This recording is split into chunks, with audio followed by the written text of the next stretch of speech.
l'ouragan, il n'était pas du côté de Monaco hier soir, il était du côté de Turin.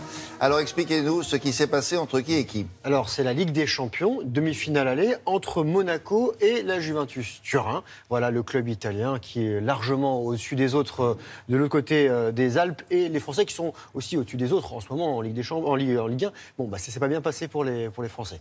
Il y a eu un match aller ou avant ou non? C'est le match aller. C'est le match aller. Ah oui, donc il y aura un match retour qui se passera en Italie, ça va être beaucoup plus compliqué. Je vous propose de regarder ce qui s'est passé hier soir avec ces Monégasques et Turinois qui s'étaient déjà rencontrés, William, dans le dernier carré de Ligue des Champions. C'était en 98, les Italiens s'étaient imposés. 98, c'est l'année de naissance de Kylian Mbappé. Vous savez, la jeune pépite du Rocher qui a tout tenté hier soir pour s'illustrer, mais c'était sans compter sur les bons réflexes du gardien et capitaine de la Juve, Buffon, de 20 ans, son aîné. La Juve qui s'impose dans cette compétition en 85 et 96 et qui hier soir a gagné 2-0, 2 buts de l'Argentin Higuaín.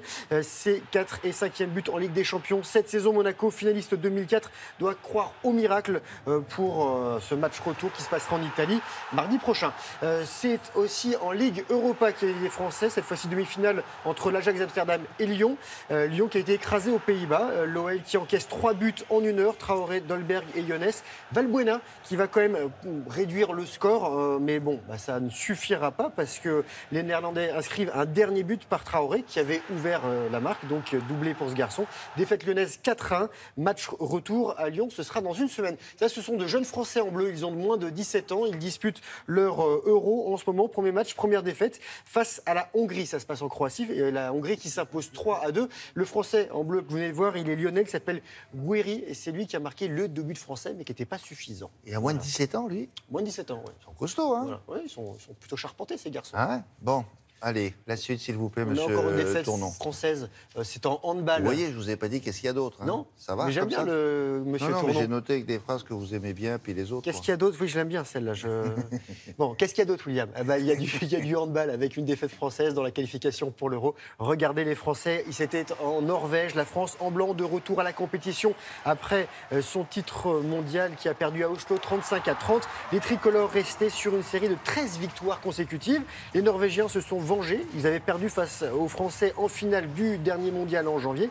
Et la France, 6 fois championne du monde, 3 fois championne d'Europe, 2 fois championne olympique, recevra cette même Norvège à Clermont-Ferrand. Ce sera samedi.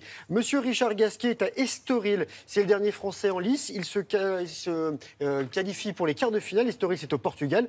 Une semaine après avoir été battu au premier tour du tournoi de Barcelone, il a réussi son retour sur la terre battue. Le 23e mondial a battu l'Argentin Berloc, 64e du classement. La balle, on la voit pas très bien, c'est vrai. Ils ne peuvent pas prendre une balle bleu marine. Ce serait bien. Avant, elles étaient blanches, elles sont passées jaunes, là, ce serait du bleu marine. Une balle jaune, une balle verte. Verte, oui. Ouais, Au prochain tour, il sera opposé au géant sud-africain qui fait 2,03 m, Kevin Anderson. Et on vous parle de monsieur Jason Lamy-Chapuis parce que c'est une bonne nouvelle pour le sport français. Il a annoncé qu'il allait reprendre la compétition la saison prochaine. Jason, il a 30 ans, champion olympique de ski nordique en 2010, aussi quintuple champion du monde, détenteur de 3 globes de Coupe du Monde. Il s'est arrêté en fait pendant 2 ans pour suivre une formation de pilote de ligne. Ouais. Sa reconversion est assurée, donc il a décidé maintenant de reprendre la compétition. Oui. Et il sera présent, normalement, aux Jeux Olympiques dans 9 mois. Et il est toujours aussi bon?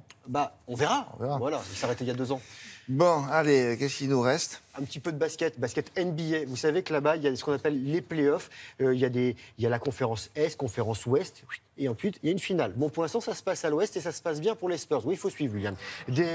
Battus en début de semaine par Houston dans le premier match du dernier carré. On va dire région. Non, les régions, elles sont beaucoup plus larges. On va couper le pays en deux.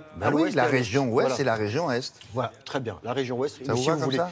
Justement, okay. Dans la région Ouest, Tony Parker s'en sort bien. Il a gagné avec les Spurs, 121-96. Il a marqué 18 points, mais apparemment, il s'est blessé en fin de match. Il s'est blessé au genou en tombant. On ne sait pas encore, on attend des nouvelles de ce garçon. Voilà. Ils n'ont pas de civière là-bas? Non, là, c'est mieux, on prend la chaise à porteur à l'ancienne.